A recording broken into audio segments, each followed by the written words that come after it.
साहेबांचं चित्र हे त्यांनी स्वतःनी हाताने केलेलं आहे। या ठिकाणी थोड्याच आपण लगेच कृपया सर्व मंचकातील सर्व कार्यकर्त्यांना विनंती आहे की आपण या ठिकाणी खाली जावं।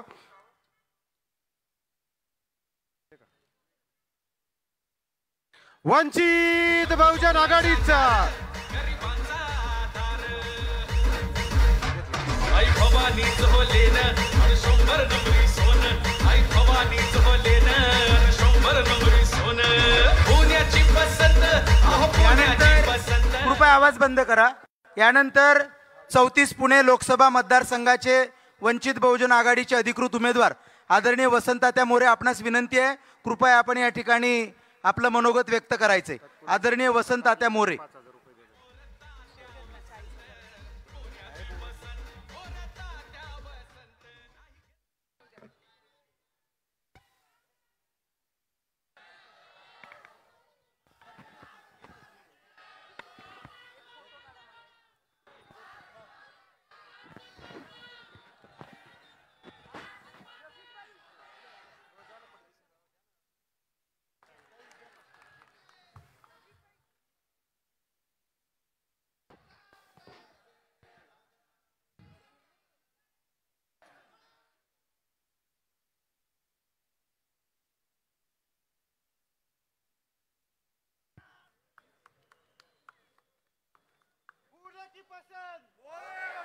वंचित बहुजन आघाडीचा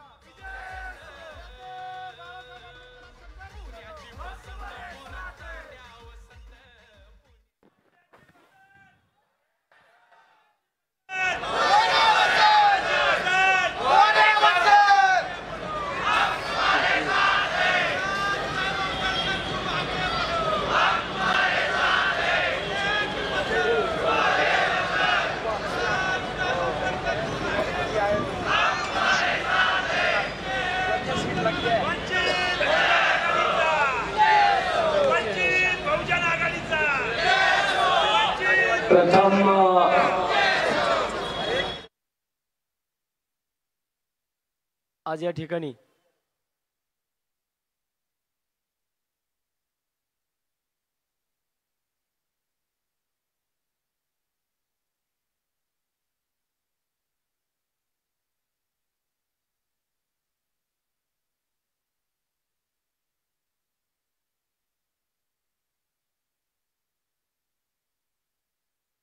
सर्वांना जय शिवराय जय भीम।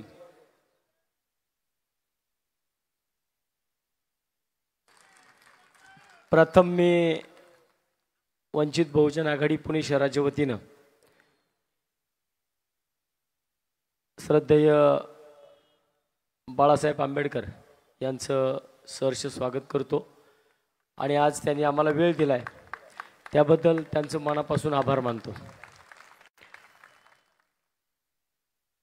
पुण्याच्या लोकसभेची निवडणूक चालू झाली आणि वंचित बहुजन आघाडीने ज्या वेळेस या निवडणुकीमध्ये सहभाग घेतला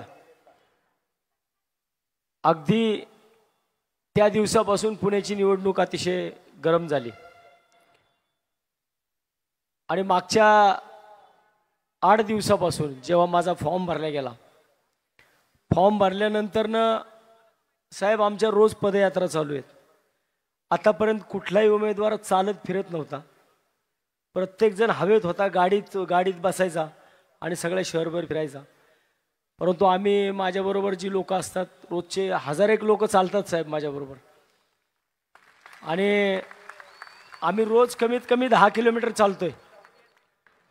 रोज कमीत कमी आमचं 10 किलोमीटर चालणं होतं साहेब। चालत फिरत असताना एवढ्यासाठी चालतो की पुण्याच्या रस्त्यावरनं चालत असताना मला या पुण्यातल्या रस्त्यावरचे खड्डे बुजवायचे या रोलरच्या माध्यमातून आणि आपल्याला चिन्ह सुद्धा तशाच प्रकारचे मिळाले रोलर। जेवढे खड्डे सन्माननीय अंजलीताई या ठिकाणी आल्यात त्यांचं सर्वांनी टाळ्या वाजवून स्वागत करावं।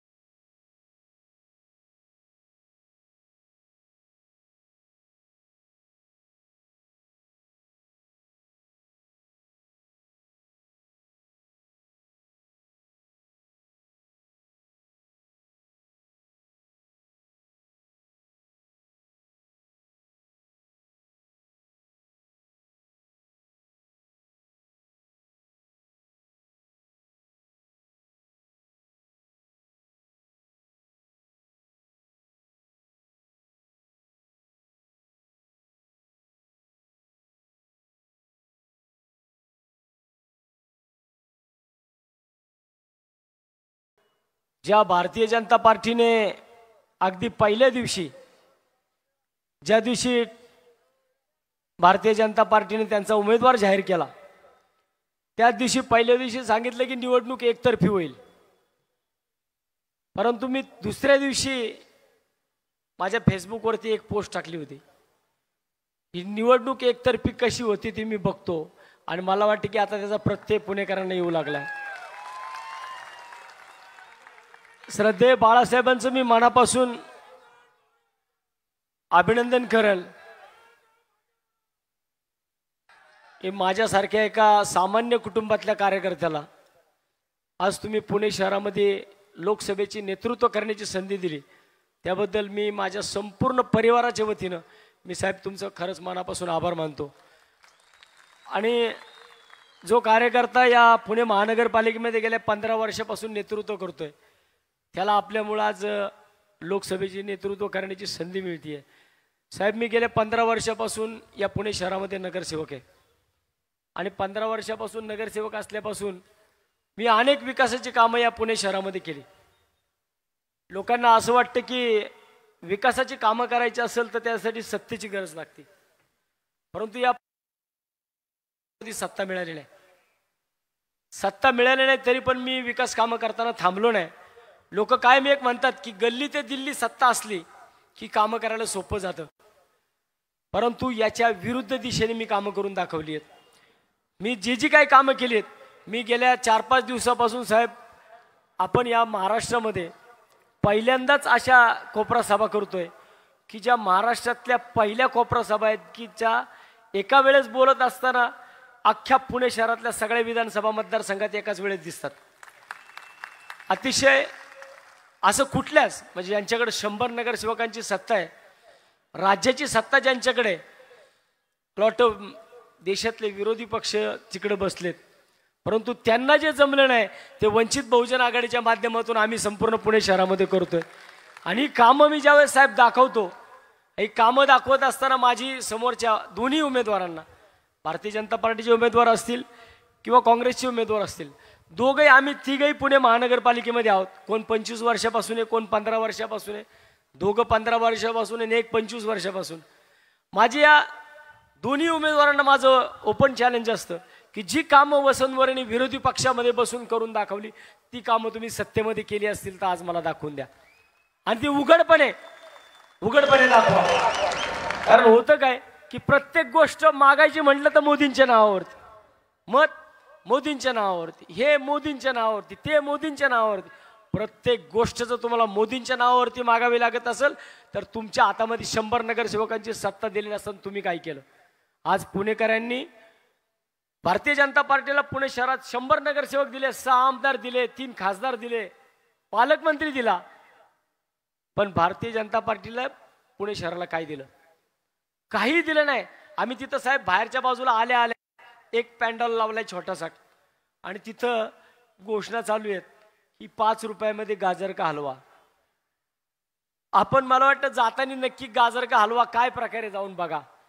माणसाला वाटतं की 5 रुपयात गाजर का हलवा, लोक वाटी घेऊन आतमध्ये जातात आणि तिथं जाऊन गाजर हलवत बसावं लागतं. तिथं आम्ही बांबूला गाजर बांधले कारण हेच भारतीय जनता पार्टीने या देशामध्ये, या महाराष्ट्रामध्ये दिले, या पुणे शहरामध्ये दिलं. मला हे दाखवायचंय. मी सगळ्या पुणे शहरामध्ये माझी कामं दाखवतोय. तुम्ही सुद्धा जो मला एवढा मोठा बहुमान दिलाय, मला वाटतं की तुम्ही सुद्धा माझी कामं पाहिली तर मला वाटतं बरं होईल. आणि मी माझ्या मित्रांना विनंती करतो की आपण थोडक्यात, कारण मला साहेबांना जास्तीत जास्त बोलायला संधी द्यायची, साहेबांना बोलायचं इकडं, त्याच्याकरता मी माझ्या मित्राला विनंती करेल की वसंत मोरेंनी जे या महाराष्ट्रामध्ये नव्हे तर देशामध्ये जे अभूतपूर्व असं काम करून दाखवलं, ते काम या देशाचा झेंडा सर्वप्रथम आपण समोरच्या स्क्रीनवरती दाखवा. साहेब हा आपल्या देशाचा झेंडा आहे.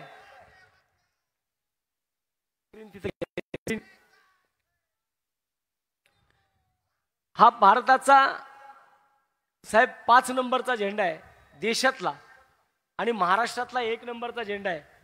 मी ज्यावेळेस मलेशियाला गेलो होतो त्यावेळेस मलेशियाला जगातला 1 नंबरचा झेंडा लागला.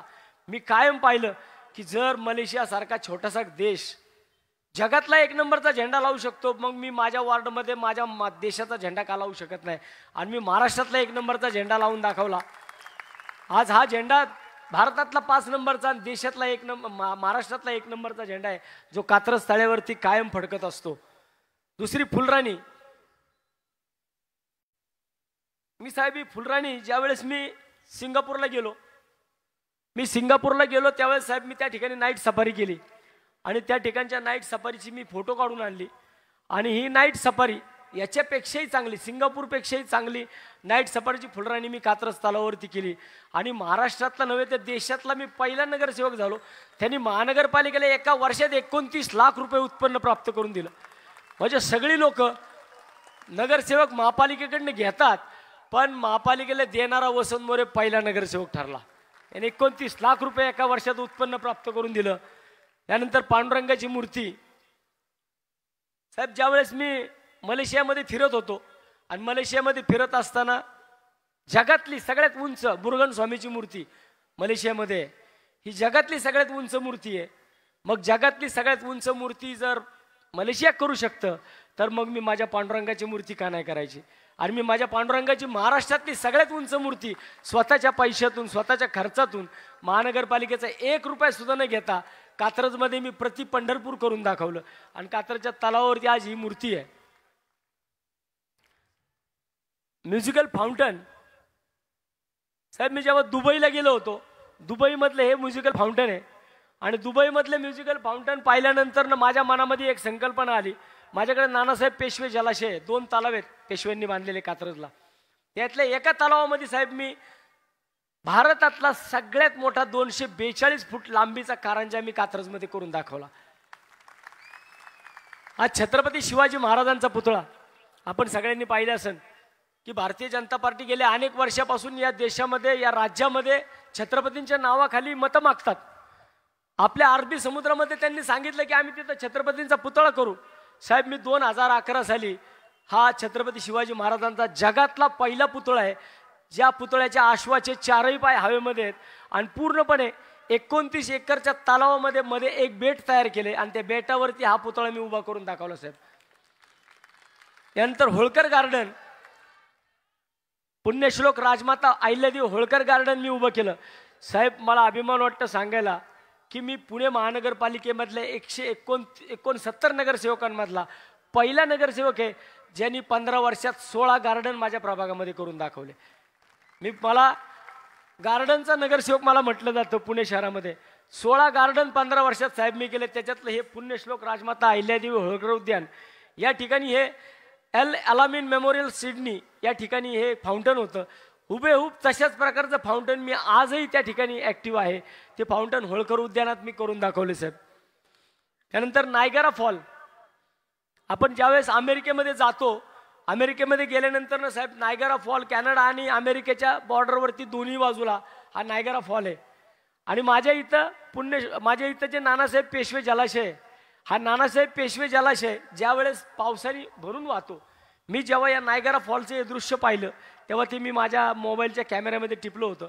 आणि तेव्हा मला ती संकल्पना अमेरिकेमध्ये सुचली, जर नायगरा फॉल इकडं होऊ शकतो मग माझ्या नानासाहेब पेशव्यांच्या तलावावरचं पाणी का त्या नायगरा फॉलगत होऊ शकत नाही. आणि मी दरवर्षी माझ्या स्वतःच्या पैशातनं अशा प्रकारची विद्युत रोषणाई त्या कात्रजच्या तलावावरती करतो आणि नागरिकांना त्या ठिकाणी सेल्फी काढण्यासाठी बोलवतो.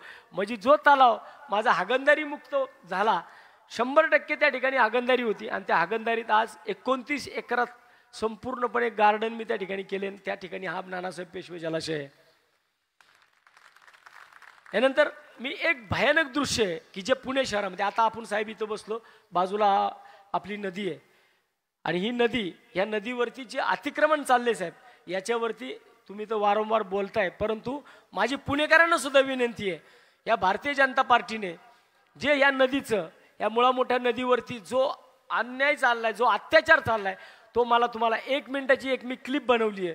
ती क्लिप पाहिल्यानंतर ना भविष्यामध्ये आपल्याला कळेल की ह्या पुणेकरांना भारतीय जनता पार्टीने RFDच्या नावाखाली जो 4,500 कोटीचं बजेट आणलं नदी सुधार प्रकल्पाचं, आणि या नदी सुधार प्रकल्पाखाली साहेब या भारतीय जनता पार्टीने 700 फुटाची नदी, जी ही नदी आपण जिथं आता आहोत, या टोकापासून तर त्या टोकापर्यंत 700 फुटाची नदी आहे. या 700 फुटाच्या नदीचे यांनी जे प्रकल्प राबवायला सुरुवात केली आहे मुंडव्यापासून साहेब, तिसऱ्या फेजचं काम चाललंय आता.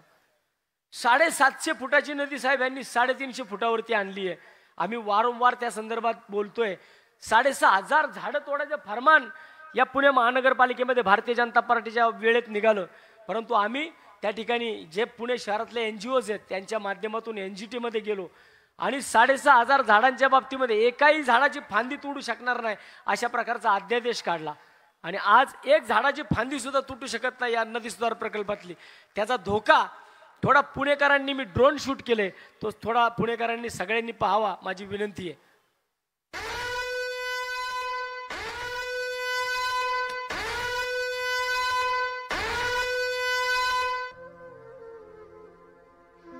हे नाईक बेट आहे, 35 एकराचं हे नाईक बेट आहे. या नाईक बेटापासून ही नदी चालू होती. आपण पाहू शकतो दोन्ही बाजूला भिंती घातल्यात. जो पाणी आतमध्ये जात होतं वस्त्यांमधून, कारण पुणे शहराची रचना जर पाहिली तरी अगदी नदीच्या बाजूला आहे आणि दोन्ही बाजूने एवढा मोठा भराव टाकलाय साहेब. हा सगळा भराव आहे. 700 फुटाची नदी 350 फुटावरती आणली आहे. आणि हे आम्ही नदी पात्रामध्ये जाऊन सगळं, आत्ताची परिस्थिती, यांना नद्या सजवायच्यात, रंगवायच्यात, त्या कशा करता? 4,500 कोटीचं बजेट पचवण्याकरता. हे पाणी जे 2019ला आलं होतं,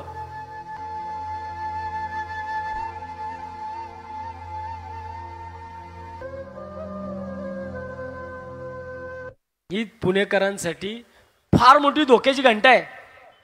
आणि ही सगळी धोक्याची घंटा कुणी आणली असेल तर भारतीय जनता पार्टीने आणली आहे. नदी सुधार प्रकल्प आपल्याला दाखवला जातो, परंतु तो नदी सुधार प्रकल्प नाहीये. हे पुणे शहराची विध्वंसाची यांची पावलं आहेत. आणि यावर्षी यांचं नशीब चांगलं साहेब की इथं पाऊस झाला नाही 2019 सारखा. जर पाऊस झाला असता ना तर यांनी 2 ठिकाणी असे पॉईंट केलेत. ते पॉईंट सगळे आपल्याला उजनी धरणात दिसले असते. इतके यांनी घाणेरड्या पद्धतीने, आम्ही वारंवार या सगळ्या गोष्टी पुणेकरांसमोर मांडतोय. 10,000 पुणेकर समोरच्या बाजूला रस्त्यावरती उतरले होते, तरी पण यांना काही याचं झालं नाही. आणि या लोकांनी अशाच पद्धतीने काम चालू ठेवलं. आणि आज पुणे शहराची जी परिस्थिती होणार आहे या नदीमुळं, नदी काठची जी लोक आहेत, आज पाणी साहेब इथपर्यंत नसतं वरपर्यंत, हे संपूर्ण सगळं इथपर्यंत पाणी भरून वाहतं. आणि हेच जर पाणी, हीच नदी जर 700 फुटाची नदी 300 फुटावरती आणली तर काय नरसंहार होईल याची भीषणता या भारतीय जनता पार्टी अजूनही लोकांना दाखवत नाही. सुशोभीकरणाच्या नावाखाली निव्वळ सरणं रचायची कामं चालू आहेत. आणि भविष्यामध्ये जर असं काही घडलं तर भारतीय जनता पार्टीला देशाची, पुणे शहराची जनता कधीच माफ करणार नाही.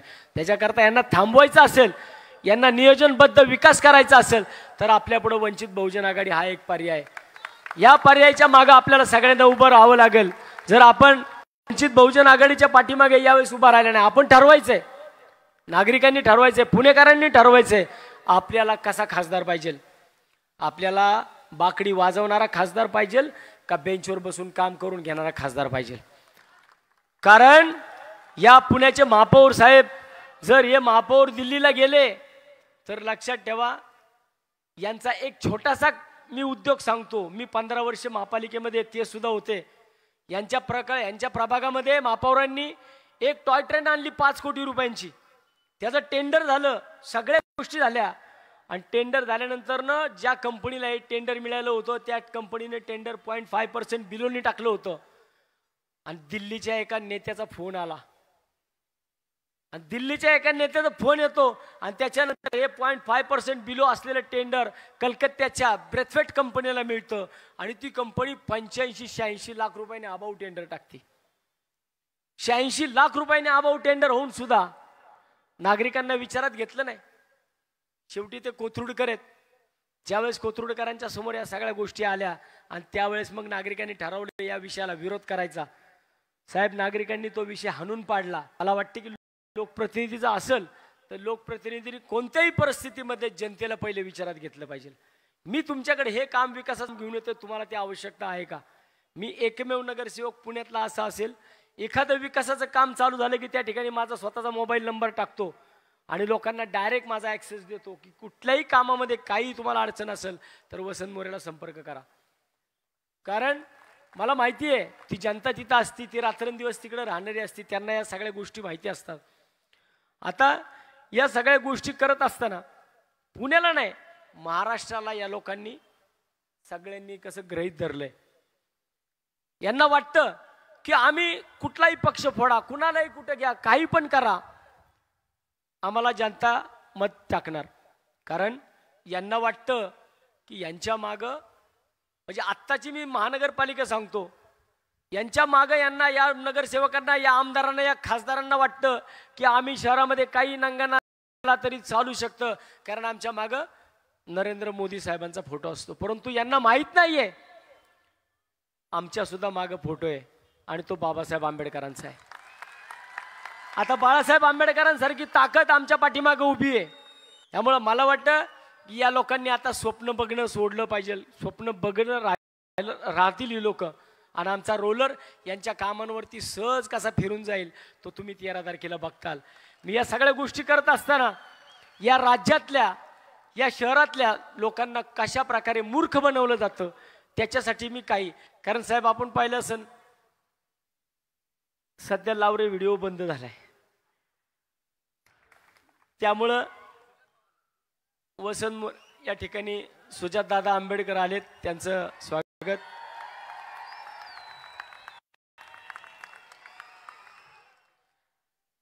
सुजात दादा 300 किलोमीटरचा प्रवास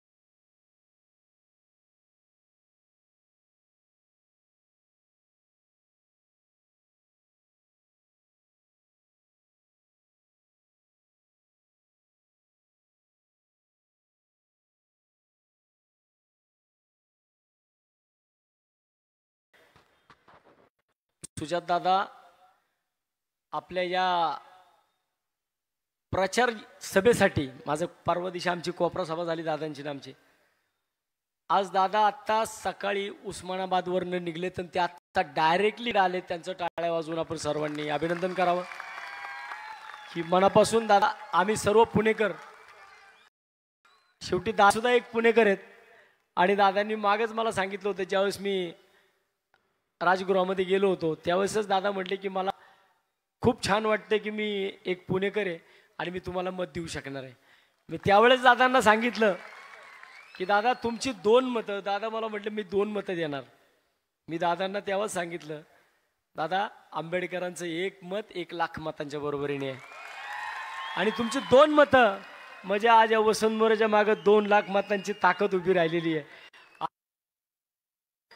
हा वंचित बहुजन आघाडी असेल, सकल मराठा समाज असेल, मुस्लिम समाज असेल आणि वसंत मोरेवरती प्रेम करणारा पुणेकर असेल, यांच्या माध्यमातून खासदार झाल्याशिवाय पुणे शहरामध्ये राहणार नाही ही मला पूर्ण शाश्वती आहे. आणि दादांनी परवा दिवशी जेव्हा आम्ही गांधीनगरमध्ये, येरवड्याच्या गांधीनगरमध्ये जी आमची एक कोपरा सभा झाली, दादांनी त्या ठिकाणी लावरे व्हिडिओ पाहिला होता आणि मला आठवणीने सांगितलं तात्या लावरे व्हिडिओ तिकडे पण झाला पाहिजे. आणि म्हणून आज मी लावरे व्हिडिओ चालू करतोय. सगळ्यांनी हे पाहायचं आहे की आपल्याला कशा प्रकारे ही लोक मूर्ख करतात. मी या ठिकाणी माझ्या मित्राला विनंती करेल की प्रथम आपल्या या राज्याचे उपमुख्यमंत्री देवेंद्र फडणवीस साहेब यांनी अजितदादा पवारांच्या बाबतीमध्ये काय वक्तव्य केलं होतं ते एकदा दाखवा. घोटाळ्यामध्ये अजितदादांची अवस्था आम्ही काय करणार. आमचे नाथाभाऊ खडसेंच्या भाषेत सांगायचं झालं तर आमचं सरकार आल्यानंतर अजितदादा चक्की पिसिंग पिसिंग पिसिंग अँड पिसिंग वॉशिंग पावडर निर्मा. मी अजित अनंतराव पवार गांभीर्यपूर्वक दृढकथन करतो की महाराष्ट्र राज्याचा उपमुख्यमंत्री म्हणून घोटाळा आता यांना हे चक्की पिसिंगला पाठवणार होते, परंतु चक्की पिसिंगपेक्षा त्यांना बाजूची स्वतःची खुर्ची खाली करून त्यांना खुर्ची दिली. त्याबद्दल मला वाटतं फडणवीस साहेबांचं आपण अभिनंदनच केलं पाहिजे त्यांचं. आणि यानंतरनं जेव्हा दादा स्वतः उपमुख्यमंत्री होते, विरोधी पक्षनेते होते, विरोधी पक्षनेते असताना जे समोरची सत्ता होती त्यावेळेस अजितदादा हे स्वतः काय वक्तव्य करत होते ते जरा एकदा पहा. महागाई, पेट्रोल 2014 साली ज्या वेळेस आमचे युपीएचे पंतप्रधान मनमोहन सिंगजी होते, पेट्रोल होतं 71 रुपये, आता 107 रुपये झालं. अच्छे दिन आलेत का? 53 रुपये होतं 93 रुपये झाले. कोणी केले? भाजपने केले. अच्छे दिन आले का? नाही. सिमेंट 195 रुपये होतं 2014 ला, आता 410 रुपये आहे का नाही? मग कुणी वाढवलं? भाजपने वाढवलं. अच्छे दिन आले का? नाही. स्टील 36,000 रुपये टन होतं, आता स्टील झालं 60,000 रुपये टन. घ्या अच्छे दिन. कमळाबाई घ्या कमळाबाई. रुको जरा, सबर करो. खरंच सांगतो, तुम्ही म्हणाल का अजित आज असं बदललाय? मी आज देशामध्ये करिश्मा असणारं नेतृत्व नरेंद्र मोदी साहेबांच्या शिवाय दुसरं कुणाचंही दिसत नाही. म्हणजे अच्छे दिन या राज्यामध्ये आले, पण अच्छे दिन तुम्हाला आम्हाला नाही आले. अच्छे दिन अजितदादांना आले, अच्छे दिन फडणवीस साहेबांना आले, अच्छे दिन एकनाथ शिंदे साहेबांना आले. तुम्हाला आम्हाला अच्छे दिन नाही आले. आणि हे सगळं करत असताना जिथं स्वतः या देशाचे पंतप्रधान नरेंद्र मोदी साहेबांनी सिंचन घोटाळ्याच्या संदर्भामध्ये काय वक्तव्य केले होते ते दाखवा जरा. अगर मैं एनसीपी की बात करूं तो एनसीपी पर भी करीब 70,000 करोड़ रुपए के घोटालों का आरोप है. महाराष्ट्र स्टेट कोऑपरेटिव बैंक घोटाला, महाराष्ट्र सिंचाई घोटाला, अवैध खनन घोटाला, इनकी लिस्ट भी बहुत लंबी है. इन पार्टियों के घोटालों का मीटर कभी डाउन ही नहीं होता. Several days later. Ajit Anantrao Pawar, मी महाराष्ट्र राज्याचा उपमुख्यमंत्री म्हणून माझी कामे निष्ठापूर्वक व शुद्ध बुद्धीने पार पाडी. आपल्या देशाच्या पंतप्रधानांनी असं काय बटन दाबलं की 7 दिवसानंतरनं जी लोक जेलमध्ये जाणार होती 7 दिवसानंतरनं ती लोक तिथं सत्तेमध्ये जाऊन बसली. याच्यापेक्षा दुसरं कुठल्याच राज्यामध्ये कुठल्याच देशामध्ये होऊ शकत नाही. एवढं भयानक आपल्या महाराष्ट्रामध्ये चाललंय.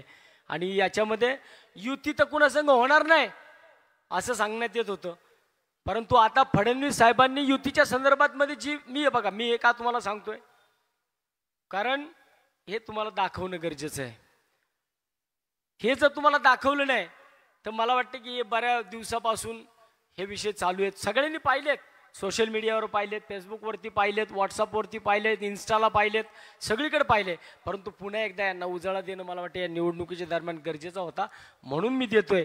फडणवीस साहेबांनी राष्ट्रवादीच्या युतीच्या संदर्भात काय वक्तव्य केलं होतं ते एकदा पहा. आणि एक गोष्ट सांगतो, एनसीपीशी राष्ट्रवादी काँग्रेसची युती होणं शक्यच नाही. नाही नाही नाही. आपत धर्म नाही, शाश्वत धर्म नाही, कुठलाही धर्म नाही.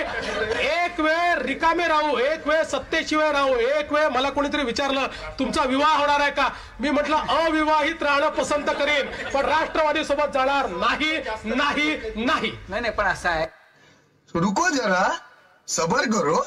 तेव्हा मुंबईतल्या राजभवनातून एक सर्वात मोठी घडामोड पाहायला मिळते. महाराष्ट्राच्या सत्ता संघर्षामध्ये एक मोठा ट्विस्ट आलेला पाहायला मिळते. महाराष्ट्राच्या राजकारणामध्ये मोठा ट्विस्ट निर्माण झालेला आहे, ती म्हणजे मुख्यमंत्रीपदाची शपथ घेतलेली आहे. तर राष्ट्रवादीचे नेते अजित पवार यांनी उपमुख्यमंत्री पदाची शपथ घेतलेली आहे. एक मोठा ट्विस्ट पाहायला मिळतो आहे महाराष्ट्राच्या राजकारणामध्ये. माझ्याकडे वेळ थोडा कमी आहे कारण साहेबांना बोलायचं. मी या ठिकाणी बाकीच्या पुढच्या कुठल्या गोष्टी दाखवत नाही. माझं शिवस्मारक आहे फक्त. की जे आयुष्यामध्ये साहेब वसंत मोरेने काय केलं असेल ना, मला वाटतं की माझी कात्रची जनता सुद्धा इकडे बसलेली आहे. साहेब आयुष्यामध्ये कधी कुटुंबाला वेळ दिला नाही, पण त्या कात्रच्या तलावावरच्या दगडावरती जेवढं पावसाचं पाणी पडलं नसेल ना साहेब, तेवढं वसंत मोरेचा घाम पडला. आणि इतकं मी त्या तलाव सुशोभित करून दाखवला. त्याची एक झलक, फक्त त्या तलावाची एक झलक जी मोदी साहेबांनी मुंबईमध्ये अरबी समुद्रामध्ये छत्रपती शिवाजी महाराजांचं स्मारक बांधू म्हटले. आपण आज अटल ब्रिजवरनं जातो, अटल सेतूवरनं जात असताना माझ्या मनामध्ये एक विषय आला की जर या देशामध्ये मुंबईमध्ये 29 किलोमीटरचा अटल सेतू होऊ शकतो, मग माझ्या राजाचं 1 एकरातलं किंवा 10 एकरातलं स्मारक का होऊ शकत नाही. ठरवलं असतं तर यांनी सगळं केलं असतं, परंतु यांना कामं संपवायची नाही आहेत. आणि मी 2011 साली साहेब हे स्मारक उभं केलं. ते स्मारक एकदा दाखवा. मुख्यमंत्री होते, त्यासोबत शिवसेना पक्षप्रमुख उद्धव ठाकरे होते आणि त्यावेळची हे दृश्य आपण बघतोय. अगदी काही वेळापूर्वीची जेव्हा हे भूमिपूजन पार पडलं, विविध ठिकाणून आणलेली जल जे आहे ते अर्पण करण्यात आलं. या ठिकाणी फुलं वाहण्यात आली आणि पंतप्रधानांच्या हस्ते जल आणि माती पूजनाने भूमिपूजन जे आहे ते पार पडलंय. आम्ही उभा केलेला छत्रपती शिवाजी महाराजांचा तलावातला पुतळा आहे साहेब. 29 एकर तलावामध्ये मी हा कृत्रिम बेट तयार करून त्या ठिकाणी हा छत्रपती शिवाजी महाराजांचा पुतळा उभा केला. त्याच्याबरोबर सरळ रेषेमध्ये मी पांडुरंगाची महाराष्ट्रातली सगळ्यात मोठी मूर्ती उभी केली आणि त्याच्यानंतरनं छाती अभिमानाने फुगवावी असा तिरंगा. माझ्या आयुष्यामध्ये मला कुणी जर विचारलं की वसंत मोरे 15 वर्ष राजकारणामध्ये तू काय केलं, तर मी कामं दाखवल. मला वाटतं पुणेकरांनी आमदार रवींद्र धंगेकरला विचारावं, महापौर मुरली मोहोळला विचारावं. वसंत मोरेत हिंमत होती, त्यांनी नदी पात्रामध्ये तिकडं स्क्रीनवरती कामं दाखवली. तुमची कामं कधी दाखवणार? कधी तुमची कामं दाखवणार? अहो या पुण्यामध्ये आमच्या ससून हॉस्पिटलमध्ये साहेब एक ललित गुन्हेगार तिकडे सापडला. 350 कोटी रुपयांचं ड्रग्ज त्याच्याकडे सापडलं. त्यावेळेस आमचे दंगेकर साहेब आमदार 8 दिवस रोज उठायचे आणि ससूनच्या दारात बसायचे. रोज उठायचे आणि ससूनच्या दारात बसायचे. का? त्याला अटक करा, त्याच्यावरती कारवाई करा. परंतु साहेब मागच्या महिन्यामध्ये याच ससून हॉस्पिटलमध्ये 32 वर्षाचा तरुणाला उंदरांनी चावून मारलं. मेला बिचारा 32 वर्षाचा तरुण. त्यावेळेस दंगेकर साहेब, वेअर इज दंगेकर? कुठं होता दंगेकर? तुम्ही का गेला नाही? तुम्ही ज्यावेळेस पुण्यश्वराचा विषय आला त्यावेळेस कुठं होता दंगेकर? तुम्ही ज्यावेळेस तिथला विषय, कारण 25 वर्षापासून जर त्या ठिकाणी भारतीय जनता पार्टीचा आमदार होता, नगरसेवक भारतीय जनता पार्टीचा होता, माझ्याकडे बजेट आहे. पुण्यश्वराच्या शेजारच्या मस्जिदला कुणी बजेट टाकलं? रफिक भाई. आतमधले गट्टू बदलण्यासाठी आमदार गिरीश बापट साहेबांचं बजेट आहे. म्हणजे त्यावेळेस तिथं मस्जिद चालत होती तुम्हाला, आणि आता मस्जिद का तुम्हाला लगेच खटकायला लागली? मला वाटतं की मला पण अभिमान आहे, अयोध्येमध्ये प्रभू श्रीरामचंद्र आले, मला सुद्धा अभिमान आहे. परंतु कोणत्याही परिस्थितीमध्ये रामाचं राजकारण नाही झालं पाहिजे. रामाच्या नावावरती तुम्ही मतं मागता, रामाच्या नावावरती मतं मागू नका, कामाच्या नावावरती मतं मागा, जो वसंत मोरे मागतोय. माझा पुणेकरांना प्रश्न आहे की तुम्ही स्वतः विचारा यांना की तुम्ही कामं कुठली तुमची कामं दाखवणार आहात. आणि ही सगळी कामं या शहरामध्ये, आज वाहतुकीचा प्रश्न एवढा गंभीर आहे. आज सुद्धा साहेब या शहरामध्ये बांधकाम नियंत्रण करण्यासाठी सिटी इंजिनियर असू शकतो, तर मग या शहरामध्ये ट्रॅफिक नीट करण्यासाठी ट्रॅफिक इंजिनियर का नाहीये? या शहरामध्ये वॉटर इंजिनियर का नाहीये? या शहरामध्ये कचऱ्याचा इंजिनियर का नाहीये? ही कुठली लोक इथं दिली जात नाही आणि फक्त मग नुसती विकासाच्या गप्पा मारले जातात.